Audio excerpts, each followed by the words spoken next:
Listen carefully. Soon a man is going to visit your temple and he may want you to perform the rites.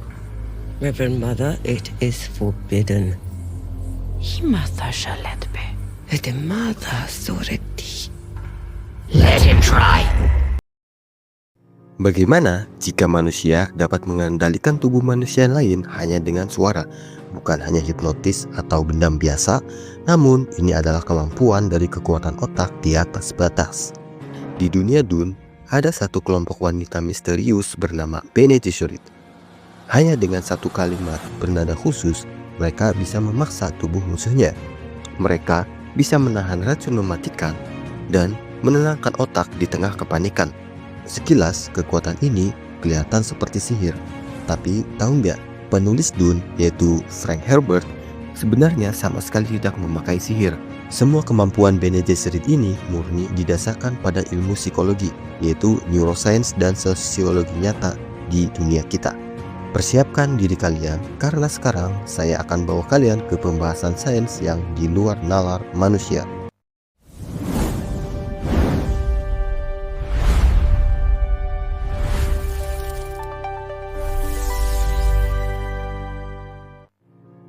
Kita mulai dari kemampuan paling ikonik dan paling menakutkan, yaitu The Voice.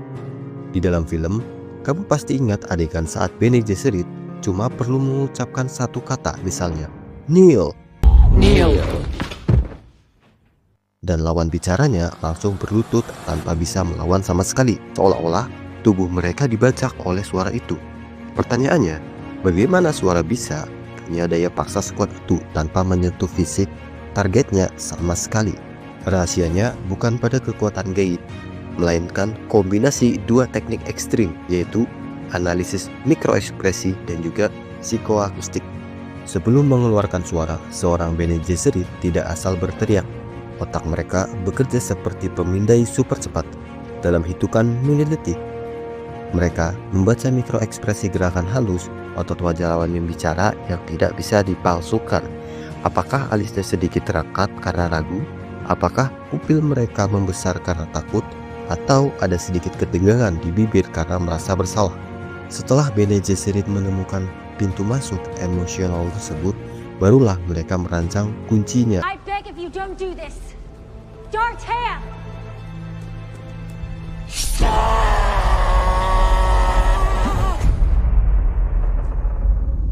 Face me!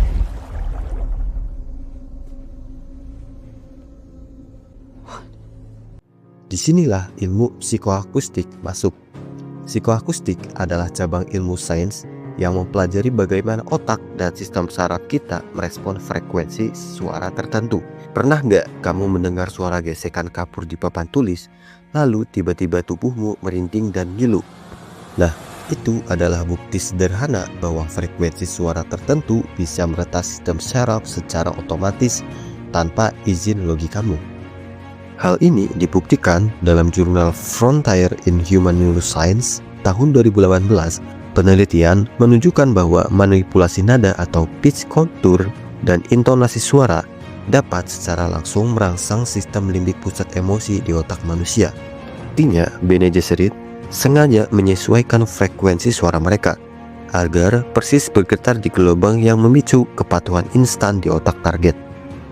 Jawabannya ada pada riset Oxford Academic tahun 2016 menggunakan pemindai fMRI.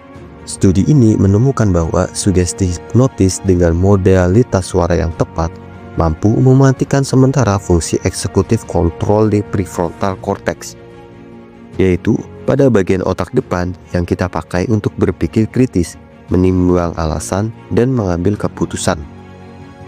Ketika bagian otak logika ini dibuat pingsan atau bypass selama 1 detik saja, perintah suara yang masuk tidak lagi diproses sebagai ajakan, melainkan langsung diterjemahkan oleh sistem syaraf sebagai refleks bawaan, seperti refleks mengedipkan mata saat ada benda asing mendekat.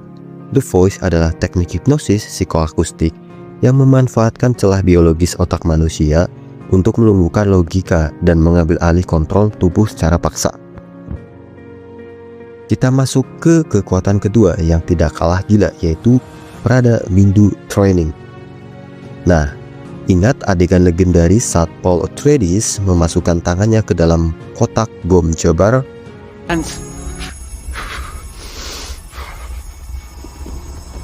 Rasa sakitnya luar biasa, seolah kulit tangannya dibakar sampai menjadi abu. Tapi secara fisik, tangannya sebenarnya sama sekali tidak terluka. Bukan cuma menahan rasa sakit ekstrim, Bene Gesserit juga dilatih untuk mengendalikan setiap serat otot, menurunkan detak jantung sehingga mirip orang mati, menghentikan pendarahan, bahkan mengubah komposisi kimia racun di dalam darah mereka secara langsung agar jadi zat yang tidak berbahaya. Kedengarannya seperti murni fantasi kan? Tapi tunggu dulu. Untuk memahami rahasianya, kita harus paham dulu cara kerja tubuh kita. Tubuh manusia itu ibarat sistem ganda. Ada gerakan yang bisa kita kontrol secara sadar seperti menggerakkan jari atau melangkah. Tapi ada juga sistem syaraf otonom, sistem otomatis yang bekerja di luar kendali kita, seperti detak jantung, pencernaan, pelepasan hormon, dan respons rasa sakit. Bayangkan, ini seperti mobil dengan transmisi matic yang mengatur dirinya sendiri.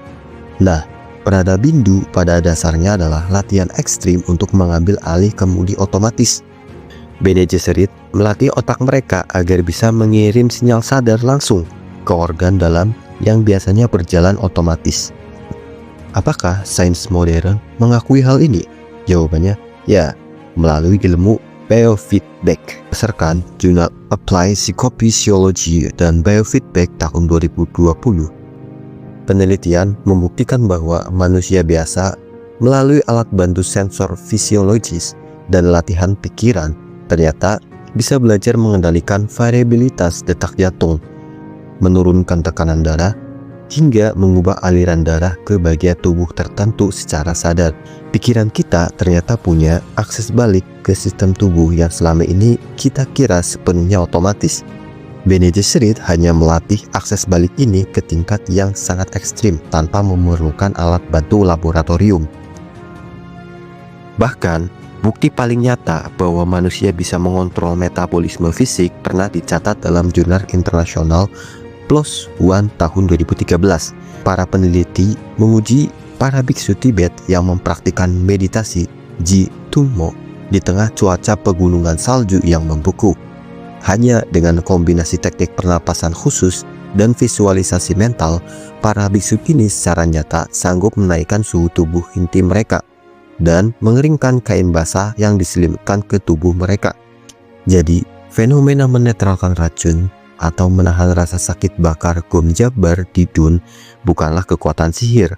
Itu adalah puncak dari manipulasi neurobiologi otonom di mana pikiran atau mind memiliki dominasi mutlak atas reaksi fisik atau matter.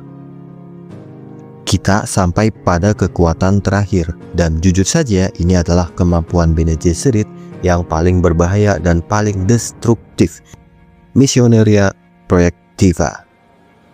Kalau kamu menonton film Dune, kamu pasti sadar betapa mudahnya bangsa Fremen percaya kalau Paul Atreides adalah Lisan al-Gaib, sang Mesias atau penyelamat yang dijanjikan.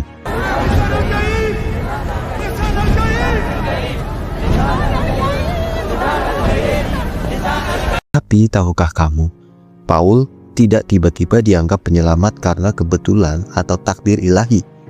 Bangsa Fremen sudah dikondisikan untuk percaya pada sosok Paul bahkan ratusan tahun sebelum Paul lahir. They were pointing at us. What are they shouting? Lisan al-Gaib. Voice from the outer world. It's their name for Messiah. That means the Bene Gesserit has been at work here. Planting superstitions. Preparing the way, Paul. These people have waited for centuries for the Lisan al-Gaib.